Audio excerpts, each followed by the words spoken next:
एक गांव में चुड़ैल का साया था और वो छोटे बच्चों को उठाकर ले जाती थी।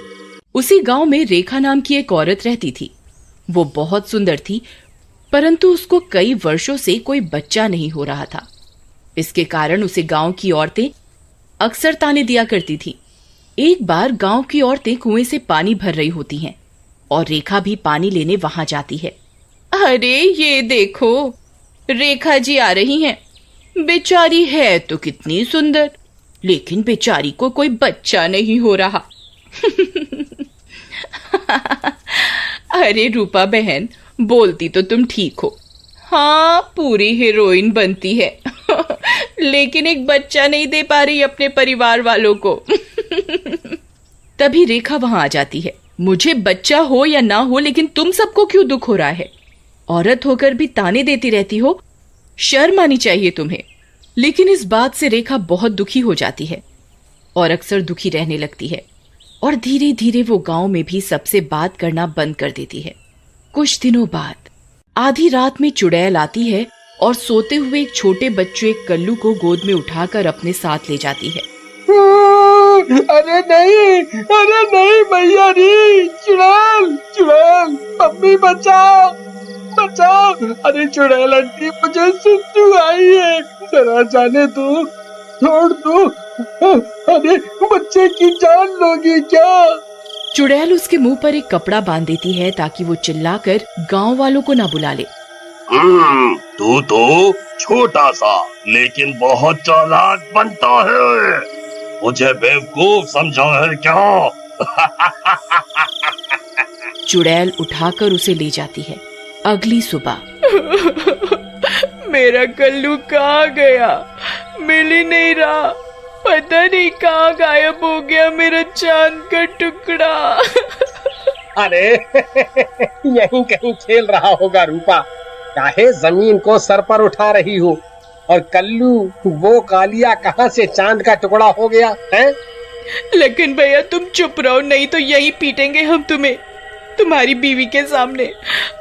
हाय रे मेरा कल्लू। उसके बाद गांव वाले कल्लू को काफी ढूंढते हैं, लेकिन कल्लू उन्हें नहीं मिलता।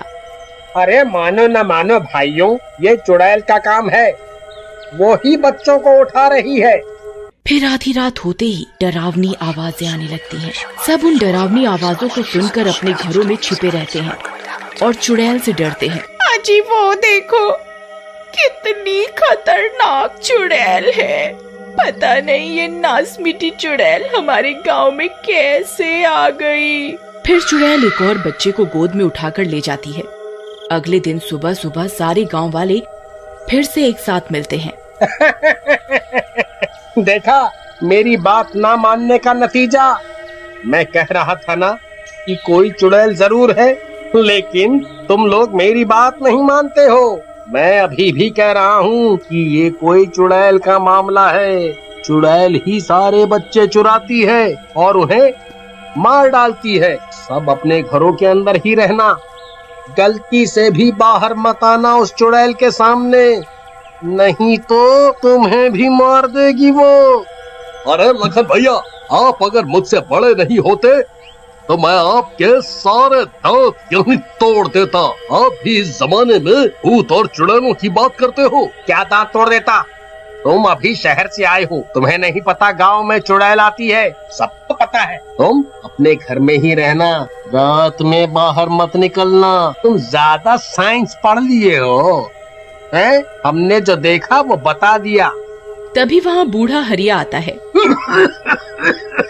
अरे नास मिटो, काहे को सुबह सुबह लड़ रहे हो? गांव में इतना संकट आया हुआ है। अरे बाबा, ये रॉकी ही हमारी बात नहीं सुन रहा। हाँ रॉकी बेटा, सही कह रहा है लखन। सब जानते हैं कि गांव पर चुड़ैल का साया है। एक तांत्रिक को बुला के दिखा लेते हैं। अरे बुड्ढे, क्या बोल रहा है यार? ये तो तांत्रिक बुलाने के चक्कर में पड़ गया। इसके बाद हरिया और बाकी गांव वाले मिलकर एक तांत्रिक को बुला लाते हैं। तांत्रिक बाबा, मुझे कुछ दिन पहले रात में आते समय कुछ डरावनी आवाजें पीछे से बुला रही थीं। एक बार चेक करो कौन सी। तूने मुझे क्या डॉक्टर समझा है क्या, जो मैं बुखार चेक करूंगा? इसके बाद तांत्रिक नीचे बैठ जाता है और ध्यान लगा लेता है और कुछ देर बाद, अरे मुझे कुछ भी नहीं दिखाई दे रहा। मेरे हिसाब से यहाँ कोई भी चुड़ैल नहीं है। बाबा एक बार फिर से चेक करो, शायद कहीं छुप गई हो। अरे दुष्ट बालक, क्या छुपन छुपाई का खेल हो रहा है? ज्यादा मत बोल, नहीं तो तुझे अभी जादू से बकरी बना दूंगा। इसके बाद तांत्रिक वहाँ से चला जाता है। गांव वाले फिर से दुखी और परेशान हो जाते हैं कि यदि ये चुड़ैल का काम नहीं तो किसका है। कुछ दिनों बाद गांव में एक बच्चे की फिर से चोरी हो जाती है। इस बार गांव वालों का शक रेखा पर जाता है। हो ना हो, हमका तो लागत है ये काम इस रेखा का है। इसके बच्चा तो हो नहीं रहा, इसीलिए लागत है चिढ़ के मारे ये हमारे बच्चों को मार रही है। अरे भाभी, ये क्या बोल रही हो?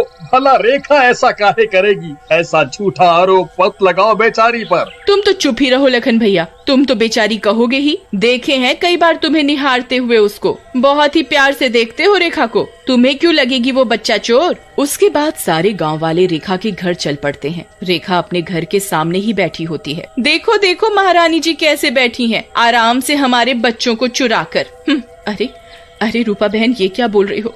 भला भला भला मैं क्यों चुराऊंगी तुम्हारे बच्चों को? मैंने तो तुम्हारे बच्चों को भी अपना ही माना है। ओ हो। देखो भाइयों, 100 चूहे खा के बिल्ली हज को चली। देखो देखो कितनी शरीफ बन रही है हमारे बच्चों को चुरा कर। चल हमारे बच्चे वापस कर, नहीं तो यही मार खाएगी। अरे अरे रेखा बहन, तुम्हारी मुझसे क्या दुश्मनी है? जब देखो मुझे भला बुरा बोलती रहती हो। भला मैं क्यों चुराऊंगी बच्चों को? अभी मेरे पति भी घर पर नहीं है, कल आना तब बात करेंगे। लगता है बहनों ये ऐसे नहीं मानेगी। मेरी मानो तो इसे पीटते हैं, पिट कर ही बताएगी अब ये। रूपा के भड़काने के बाद गांव की औरतें जिनके बच्चे गायब हुए होते हैं रेखा के साथ जबरदस्ती करने लगती हैं और उसे घर के बाहर ही एक पेड़ से बांध देते हैं। रात भर बाहर बंधी रहेगी तो सुबह अपने आप सच बोलेगी। गांव वाले रात में रेखा को वहीं बांध कर चले जाते हैं। अगले दिन सुबह रेखा का पति कबीर गांव आता है और रेखा को खोलकर उसे घर के अंदर लेकर आता है। अरे रेखा, ये तुम्हारे साथ किसने ऐसा किया? मैं उन सबको जान से मार दूंगा।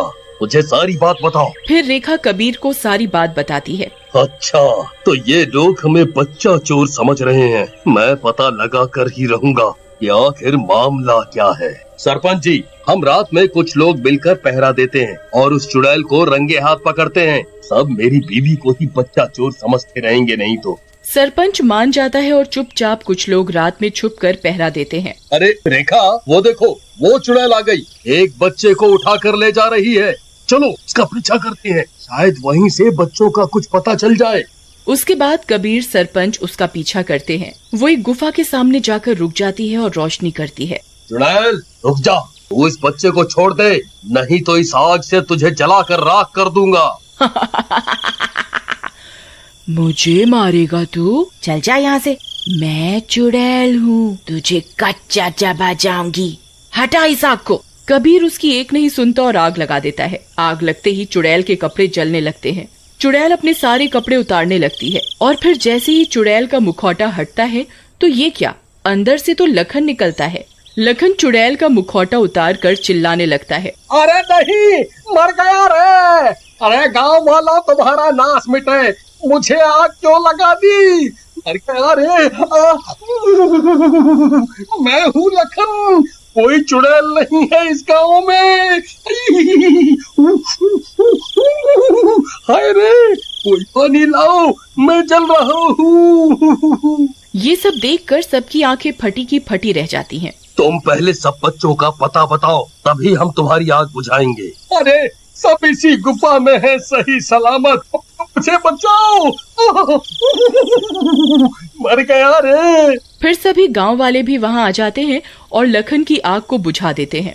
मुझे माफ कर दो, मैं इन बच्चों को बेचकर अमीर बनना चाहता था, मुझे माफ कर दो। गांव की औरतों को बहुत गुस्सा आता है और सब उसे मारने लगती हैं। रहने दो, इसे पुलिस के हवाले कर दो, छोड़ दो इसे। फिर सबको अपने बच्चे सही सलामत मिल जाते हैं। रेखा बहन, हमें माफ कर दो, लेकिन तुम आज ना होती तो हमारे बच्चों को ये लखन बेच चुका होता। अंत भला तो सब भला।